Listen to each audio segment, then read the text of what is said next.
What's going on, everyone? It is me, Lone, and if you can't hear from the sound of my voice, I'm not feeling 100% right now. I have an incredibly sore throat, and that was because I was traveling on the weekend and I was caught in the rain and the cold, so I apologize if I sound a bit croaky right now. This sounds like an ASMR video, honestly, but I really needed to get a video out because I haven't done so for about 4 days. So I hope that you're okay with that. And today we're going to be talking about Doom. So it's an interesting topic, to be honest, because I was trying to figure out video ideas to do for today's video, and I couldn't think of anything. I was going to do a Borderlands video, I was going to be doing a Bioshock video, but then I read this particular interview that Pete Hines conducted with MCV UK, which you can find linked in the description below, where Pete Hines talks about a number of different things, and I highly encourage that you read the entirety of this article because it is interesting.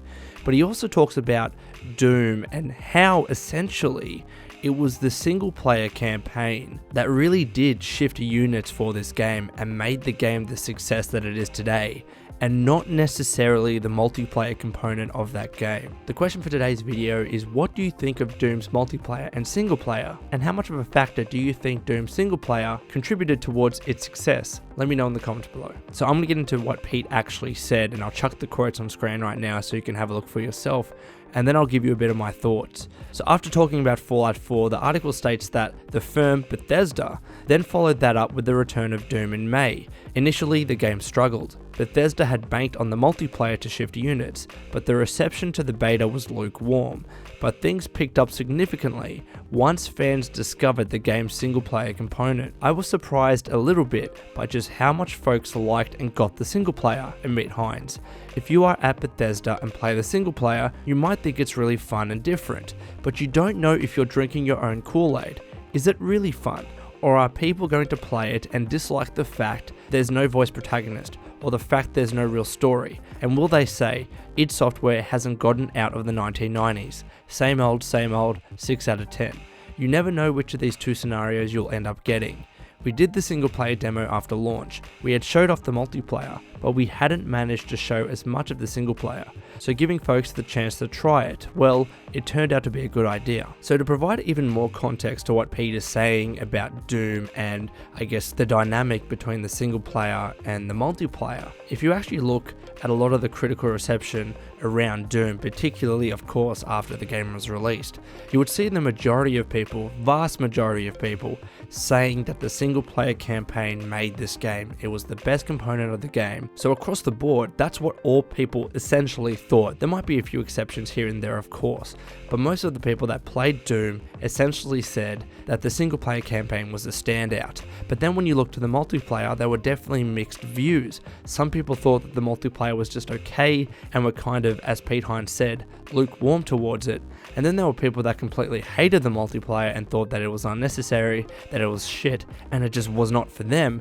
And then there were people that actually did enjoy the multiplayer, and that was myself included, that thought it was just cool, fun, arcade style, and they had a blast playing it. But the point that I'm trying to get across here is not necessarily to argue that the multiplayer was good or bad or whatever, but is just to say that if you actually look at a lot of the feedback given towards Doom, most people think that the single player campaign was good, but when you look to the multiplayer, you get very, very mixed views. And what's interesting about all of this is that Bethesda, as Pete Hines indicated, had banked on the multiplayer component of Doom to shift units and to actually be the predominant selling force of this game. Now, this particular article says that that's the case, and I'm not too sure whether that was implied by Pete Hines at all, or whether it's just the author of the article extrapolating from what Pete Hines has said previously or during the interview, and maybe we haven't seen some of those quotes. I'm not too sure, but to be honest, I do see that being a very likely scenario.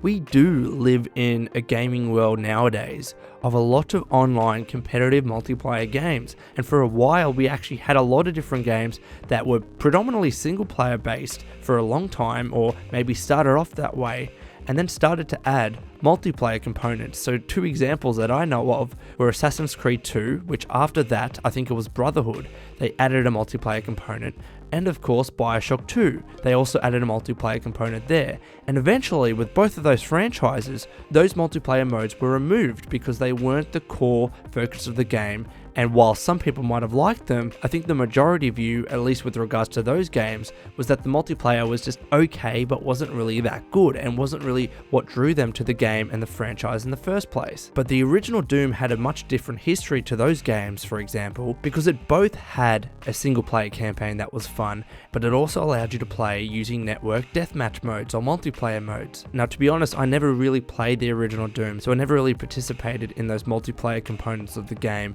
so I can't really speak to the fact as to whether they were fun or not. But from what I can glean, both the single player component and the multiplayer component of the original Doom were both fun and were both highly regarded by fans. So it's interesting to see now how with this Doom, people much rather preferred the single player component and not so much the multiplayer component. Now, to be honest, that's probably coming down to how Bethesda, or id Software more specifically, executed the multiplayer mode. Some people don't necessarily think it stayed true to the original mode, and again, I can't speak to that. But I guess the highlight from this particular interview that I wanted to emphasize here is the fact that Bethesda seemingly thought that the multiplayer component of Doom was going to be its main selling point and was going to really drive units. But then in fact it switched and it became the single player that was more highly received by fans and more critically acclaimed, vastly much so. And Pete Hines said that he was surprised by this, and to be honest, I'm going to assume that a number of different people at Bethesda and id Software were also surprised by this fact, because again, we live in this day and age where multiplayer online competitive games are so pervasive, and single player games, from my perspective, aren't as much of a focus with AAA studios. And don't get me wrong, we still get really good single player games, but to be honest, I really do like to see how purely a single player mode of a game such as Doom is the main reason people are buying it. And while this might not necessarily apply to Doom, because Doom traditionally did have a multiplayer mode, what I will say is that I don't necessarily like to see games that were based on a single player campaign then have added a multiplayer component that, to be honest, just feels tacked on. And I really did feel that way with both Assassin's Creed and Bioshock 2.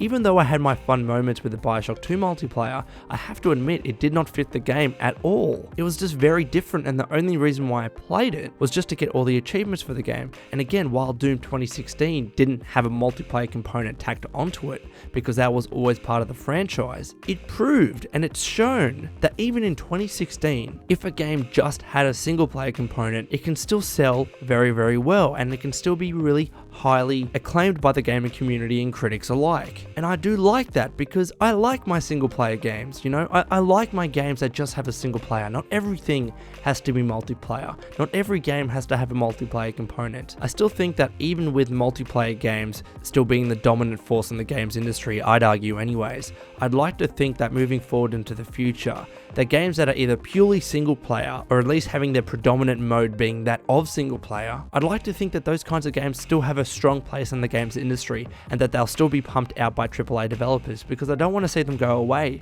And I guess running the point back home with regards to my title, essentially, yes, Doom single player really did save this game. If you remember with the Doom beta, and Pete Hines touched on this, and I participated both in the closed and open beta of this game, there was such harsh criticism leveled towards the multiplayer of Doom. Now, while I didn't necessarily agree with everything that was being said, you can't deny the fact that most people were very critical towards the multiplayer. And if Doom single player, on top of having an average multiplayer, was just rather average itself or subpar, then I don't think this game would have done as well. I don't think it would have sold as well, because it's still selling well to this day, especially in Australia. I check the numbers every now and again, and I don't think that it would have been as highly rated by critics either, because critics were also kind of the view that it was the single player that was the best shining aspect of this game. Even though that it didn't have a voice protagonist, even though that there was no real story, and even though, in my opinion, the ending of the game was a bit of a letdown and it seems like DLC is going to fill in the gap, it was still a really fun, gory, intense single player that focused on gameplay,